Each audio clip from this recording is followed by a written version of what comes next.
Hi hello welcome to Vedant TV. నేను మీ సౌమ్య. ఈరోజు మనం ప్రస్తుతం ఇక్కడ చూడొచ్చు అనమాట, చందు గారి ఇంటి దగ్గర అయితే ఉన్నాము.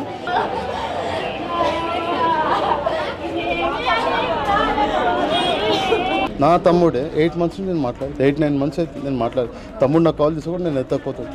We are not able to digest. చచ్చిపోయిందంటే మాకు నమ్మబుద్ధి అవుతలేదు. వాడు పండుకున్నట్టే ఉన్నాడు. తల్లి తండ్రి భార్య పిల్లలు చూసినాం ఎంత చిన్నగా ఉన్నారు. మా తమ్ముడు మాకు లేకుండా పోయిండు. ఏమంటే ఆ పవిత్ర రాక్షసి కలిసిందో వాడికి ఆ జీవితమే నాశనం చేసింది. ఆ పవిత్రనే ఈ కారణం అంతా పవిత్ర ఆమె వల్లనే జరిగింది. రియల్గా ఆమె వల్లనే జరిగిందమ్మా. మంచి నటుడు. ఇంకా చిన్నపిల్లలన్నా కొంచెం ఆలోచించానా తొందరపడేది లేకుండే.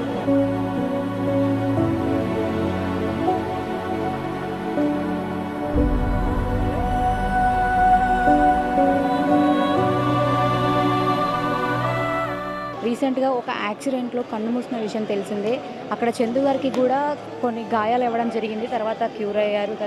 తర్వాత ఇంటికి వచ్చిన తర్వాత మనస్తాపానికి గురయ్యారు. ఇలా సైడ్ చేసుకున్నారు అని మాట్లాడుతూ వస్తున్నారు. సో ఇక్కడ మనం చాలా మందిని చూడొచ్చు అనమాట ఈరోజు. సో ఇక్కడ కొంతమందితో మనం మాట్లాడదాం, అసలు ఏం జరిగింది, ఎందుకని చేసుకోవాల్సినంత అవసరం వచ్చిందని. అండ్ వాళ్ళ భార్య పిల్లల గురించి కూడా ఏ రోజు మీడియాతో కూడా ఎక్కువగా మాట్లాడని విషయాలు మనం సందర్భాలు కూడా కొన్ని చూసామన్నమాట. సో ఈరోజు ఇక్కడ కొంతమంది ఉన్నారు, వాళ్ళ బస్తీలో వాళ్ళు కూడా ఉన్నారు. మరి ఏం జరిగింది, ఎందుకు ఇలా చేయాల్సి వచ్చింది, సడన్గా ఇంత డిసిషన్ ఎందుకు తీసుకోవాల్సి వచ్చింది అనేది కూడా ఒకసారి మాట్లాడదాం. వచ్చి యాక్సిడెంట్ అయిందని తెలిసిన తర్వాత వాళ్ళ మమ్మీ దగ్గర పోయి అడిగితే అవును అయ్యింది అంటే, మరి చందు ఎట్లున్నాడో అని అడిగిన. హాస్పిటల్ ఉండా ఎక్కడుండా అంటే లేదు ఆమె ఎవరితోనైతే ఆయన పోయిండో అక్కడ ఆమె చనిపోయింది, ఆమె సావు అయినాక వస్తా అని చెప్పి ఫోన్ చేసిందని చెప్పిన. అంతే వస్తాడని చూసినాం కానీ అంత లోపలనే ఇదంతా అయ్యింది. ఇంత సడన్గా చేసుకున్నారు కదా. ఇక అది ఆయన పర్సనల్ విషయం అమ్మా, అది మాకు తెలియదు. అంటే అందరికీ తెలుసు, మొత్తం బస్తీలందరికీ తెలుసు ఆయన ఇట్లా ఉన్నది అని చెప్పి. ఆ పిల్లకే అందరం సంజాయించినాం. పోనీ అన్ని ఒక రోజు నీకు దగ్గరికి వస్తాడు, ఇక్కడ పోతలేడు కదా. చందు గారి భార్య వయసు పిల్ల. ఆ పిల్ల ఇది కూడా చిన్నోడు, 36 ఏండ్లు. ఇలా మా పిల్లలు వీళ్ళందరూ అక్క అని పిలుస్తారు, అన్న అని పిలుస్తారు. మొన్న మా పిల్లోడు కూడా బాగా లేకపోతే అక్కడి దాకా పోయిండు. మా వాడికి నడవనికి వస్తలేదో వాడు తీసుకొచ్చి ఇంట్లో లోపల దాకా తీసుకుపోయి మంచం మీద వండబెట్టి తలుపులని మూసి మళ్ళీ గేట్ మూసి పోయిండు. మంచి హెల్పింగ్ నేచర్, చాలా మంచోడు. మాకు we are not able to digest. చచ్చిపోయిండు అంటే మాకు నమ్మబుద్ధి అవుతలేదు. వాడు పండుకున్నట్టే ఉన్నాడు. మీ సంతాపం ఎలా తెలియజేస్తున్నారు? ఏందమ్మా మా ప్రగాఢ ఏం చేపిస్తామమ్మా. తల్లి తండ్రి భార్య పిల్లలు చూసినాం ఎంత చిన్నగా ఉన్నారు. ఎవరు ఆయన సరే ఎవరైనా వస్తారా? రాలేరు. మీరు ఎన్ని సంవత్సరాల నుంచి? మేము 10-12 ఏళ్ళ నుంచి మాకు తెలుసా పిల్లోడు. భార్య పిల్లలతో మంచిగా ఉంటాడు. వాళ్ళ పెళ్ళికి కూడా మేము పోయినాము. మేము రోజు పొద్దున్న ఇటే పోతాడు, అక్కడైనా కలుస్తాడు లేకపోతే ఇక్కడైనా కలుస్తాడు. హాయ్ చెప్పుకుంటూనే పోతాడు. హాయ్ చందు అంటే అంతనే హాయ్ అంటే అంటాడు. అంత గడుపుతున్నాం. మేము ఏమున్నా ఫోన్ కాంటాక్ట్లో ఉంటుండే, కానీ ఏదేమైనా ఇట్లా జరిగేది లేకుండా చాలా మా ఫ్రెండ్ సర్కిల్నే చాలా స్ట్రాంగెస్ట్ పర్సన్ అతను. మెంటల్లీ కూడా స్ట్రాంగ్, ఫిజికల్లీ స్ట్రాంగ్, అన్నిట్లలో కూడా మంచి ధైర్యవంతుడు. అలా ఇలా ఎందుకు జరిగిందో నాకు షాక్లో ఉన్నాను నేను అసలు. ఎందుకంటే అందరికీ అంటే ఈ పర్సనల్ విషయాలు ఏం షేర్ చేసుకోలేడు, కాకుంటే ఫ్రెండ్లీగా మాట్లాడడం కానీ ఇట్లా చేస్తాడని మేము అనుకోలేము. ఎందుకంటే మా ఫ్రెండ్ సర్కిల్ అందరిలో ఆయన చాలా మాకు ఏమైనా ఫోన్ చేస్తే మంచి సజెషన్ ఇచ్చేవాడు, మంచి సపోర్ట్ ఇచ్చేవాడు, అన్ని విధాలా ఇది చేసేవాడు. కానీ ఇట్లా చేసిండు, చాలా తప్పు పని చేసినాడు. వాళ్ళ పిల్లలు కూడా చిన్నపిల్లలు కదండి, చిన్నపిల్లలు, భార్య, చిన్నపిల్లలు. వాళ్ళు ఫ్యామిలీ కోసం ఆలోచించాల్సింది. ఎందుకంటే ఫ్రెండ్స్ కోసమే చాలా మంచి సజెషన్స్ ఇచ్చేవాడు, మంచిగా ఫ్రెండ్స్కి సపోర్ట్ చేసేవాడు. కానీ ఫ్యామిలీ కోసం ఆలోచించలేడు. అదే ఆయన మేము చాలా తెలివిగల అనుకున్నాం, కానీ ఆయన చాలా పిచ్చోడని అర్థమైంది. ఏ రోజు మాట్లాడారు మీరు? చాలా రోజులైంది, 1 year అయింది వచ్చి నేను మాట్లాడి. కాకుండా ఫిలిం ఇండస్ట్రీ కూడా కొంచెం బిజీ అయిపోయింది కదా, మేము కూడా అతనికి వాళ్ళకి డిస్టర్బ్ చేయకుండా. సో మీ సంతాపం ఎలా తెలియజేస్తున్నారు? అది ఏదేమి జరిగినా కూడా అది చాలా తప్పు చేసినాడు అతను. మేడం, నా తమ్ముడు కెరియర్ చాలా బిజీ ఉన్నది అనేసి నా తమ్ముడు నేను డిస్టర్బ్ చేయలే. ఇంకోటి, నా తమ్ముడు నాకు కాల్ చేస్తే కూడా నేను కూడా ఎత్తలేని పరిస్థితిలో ఉన్నా. నాకు కూడా మేజర్ యాక్సిడెంట్ అయింది కాబట్టి నా తమ్ముడికి నేను రెస్పాండ్ కాలే. కానీ నా తమ్ముడు చనిపోయేటోడు కాదు, వాడు సూసైడ్ తీసుకుంటాడు. అందరినీ మోటివేట్ చేస్తాడు, యూత్ని ఇన్స్పైర్ చేస్తాడు. వాడు ఒక జిమ్ చేస్తాడు, ఫుట్బాల్ ప్లేయర్ మేడం, నేషనల్స్కి ఆడిండు నా తమ్ముడు నేషనల్స్కి ఆడిండు. నా తమ్ముడు అన్ఫార్చునేట్లీ ఇండస్ట్రీకి వెళ్ళిండు, కానీ వాడు మా మా మా బ్యాక్లోకి వెళ్ళి కూడా ఎవరు లేరు, మా ఫ్యామిలీ నుండి ఎవరు ఇండస్ట్రీలో లేరు. వీడు అన్ఫార్చునేట్ చలో వచ్చింది, చలో మా తమ్ముడు అంటుండే అన్న ఇది నాకు మంచిగా అనిపిస్తుంది, మనకు కూడా ఒక ఐడెంటిటీ ఉంటుంది, మన ఫ్యామిలీ నుండి మనం ఉన్నాం, నా తమ్ముడికి కెరియర్ సెట్ అవుతుంది అని నేను అనుకున్నాను. నేను నా తమ్ముడిని డిస్టర్బ్ చేయలేదు మేడం. నా తమ్ముడు నాకు కాల్ చేస్తుంటే నేను కూడా ఆన్సర్ చేయలేకపోతున్నా మేడం. చివరిసారిగా మీరు ఎప్పుడు మాట్లాడారండి? నేను అసలు 8 months నుంచి మాట్లాడలేదు మేడం. నా తమ్ముడే 8 months నుంచి నేను మాట్లాడి 8-9 months అయితే నేను మాట్లాడి, తమ్ముడు నాకు కాల్ చేసి కూడా నేను ఎత్తకపోతాను. మీకు ఏ రోజైనా టెన్షన్ పడుతున్నట్టుగా ఏదైనా బాధపడుతున్నట్టుగా ఎప్పుడైనా కనిపించిందా? నార్మల్గా ఏమన్నా అయితే నా దగ్గరకు వస్తుండే మేడం నా తమ్ముడు, అన్న ఇది ఉంది అని. ఇక నాకు ఏం అర్థమైందో ఏం అర్థం కాలేదో, వాడు ఇట్లా సూసైడ్ చేసుకునేటోడు కాదు మేడం. మీ సంతాపం ఎలా తెలియజేస్తారు? అది తీరని లోటు మేడం, అది చెప్పుకోలేదు, అది నాతో కాదు. నేను నా తమ్ముడు సాగుకుండా నేను రావద్దనుకున్నాను మేడం. పడుకుంటుండే మేడం, పడుకున్నా నేను. నా అక్క వాళ్ళు మా అత్త వాళ్ళు వచ్చి అట్లా చేయొద్దు, తమ్ముడు పోవాలని. నాకు వాడు చచ్చిపోలేడు మేడం, నాకు చచ్చిపోలేడు వాడు. అందుంచే వానికి నెయ్యి పెట్టమని పిలిస్తే కూడా నేను రానన్నా, చచ్చిపోలేడు మేడం. అందరికీ చచ్చిపోయాడు మేడం, వాడు చచ్చిపోలేడు, నాతోనే ఉన్నాడు మేడం, నాతోనే ఉన్నాడు.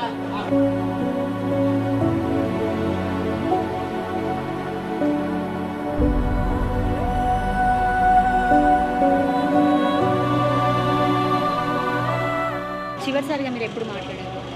2 months అయింది. మా చిన్న మామయ్య అనిపోతే వచ్చింది. సో ఇప్పుడు పిల్లలు ఉన్నారు కదా, చిన్న పిల్లలు, సో మరి ఇంకా సడన్గా ఇట్లాంటి డిసిషన్స్ తీసుకోవడం తప్పదు కదా. చిన్న పిల్లలని వాళ్ళ బ్రతుకు కూడా ఆలోచించాలి కదా. వాళ్ళని ఎవరు తండ్రి లేని లోటైతే ఎవరు తీర్చలేరు కదా.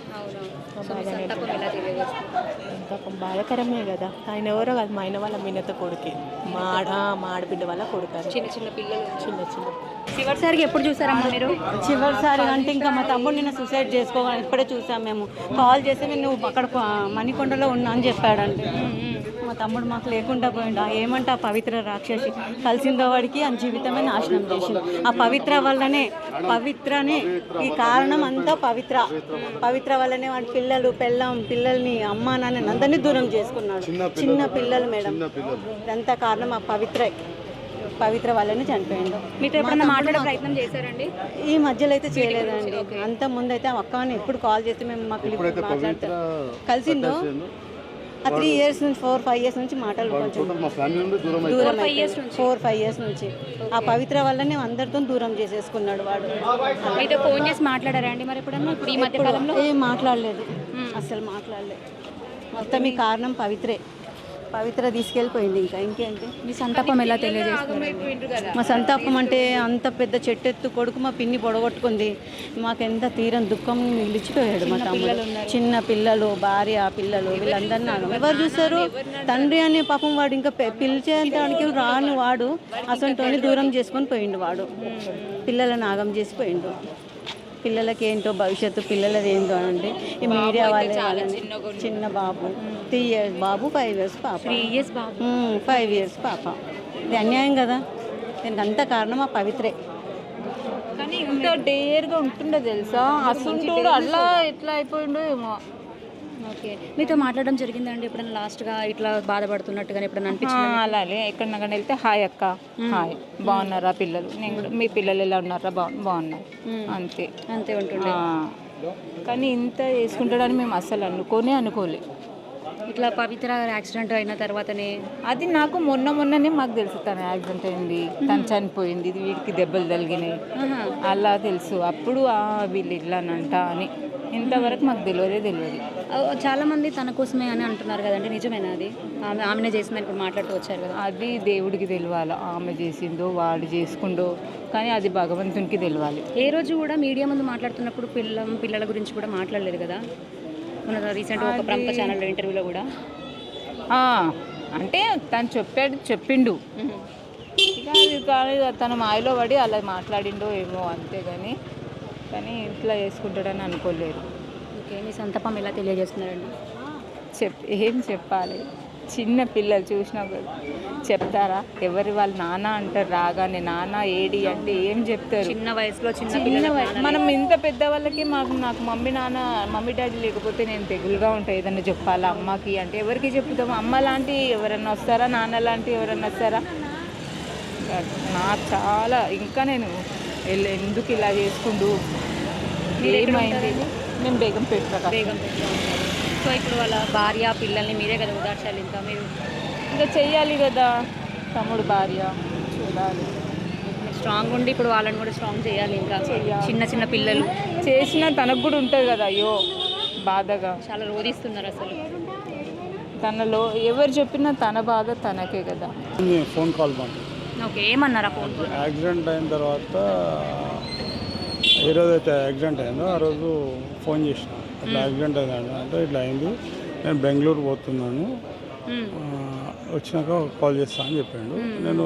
నాకు తెలిసి నేను ఫోన్ చేసిన, ఎక్కడ ఉన్నావు అన్న అంటే వచ్చిన హైదరాబాద్కి, ఇప్పుడే దిగుతున్నా, నేను లొకేషన్ పెడతాను నీకు అన్న. మళ్ళీ నేను 1 o'clock ఫోన్ చేసిన, అన్న లొకేషన్ పెట్టలేదంటే నేను ఇన్సూరెన్స్ పని మీద వెళ్తున్నాను, వచ్చినాక ఫోన్ చేస్తా అన్న. అంతే, అదే మాట్లాడినా. ఇంకోటి ఏంటంటే నువ్వు ధైర్యంగా ఉన్నాను, బాధపడకు, ధైర్యంగా ఉండు అని చెప్పి. ఓకే, సో మరి నిన్న మార్నింగ్ నేను ఫోన్ చేసినా లిఫ్ట్ చేయలేదు. నేను అనుకుని రెస్ట్ తీసుకుంటుండేమో, దెబ్బ తాకింది కదా, రెస్ట్ తీసుకుంటాడు కదా అని నేను ఇంకా మళ్ళీ చేయలేదు. నాకు నైట్ తెలిసింది, నైట్ మా సిస్టర్ చెప్పినాను ఇట్లా చందు సూసైడ్ చేసుకుంటా అని. అప్పుడు చూసిన.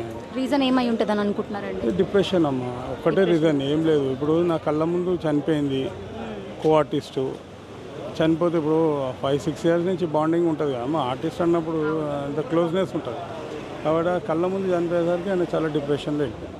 మరి అందరూ ఇక్కడ పవిత్ర గారే చేశారు అని మాట్లాడుతున్నారు. అది చేసేది ఏముంటుందమ్మా, ఇప్పుడు నాకు నచ్చింది నేను మాట్లాడతాను, నాకు నచ్చకపోతే నేనేందుకు మాట్లాడతాను? ఇప్పుడు ఆమెకు నచ్చితేనే కదా మాట్లాడాను. ఇప్పుడు ఆయన వ్యక్తిగతంగా ఆయన విధానం, మాట్లాడే విధానం, ఆయన ఫ్రెండ్షిప్, ఆయన మంచితనంతోనే కదా అమ్మ ఎవరైనా ఫ్రెండ్ చేసుకోరు, చెడ్డోడైతేనే చేసుకోరు.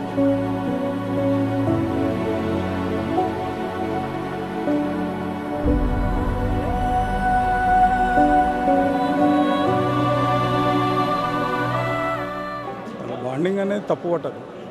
మంచి ఆలోచించాలి, చెడు ఆలోచించాలి.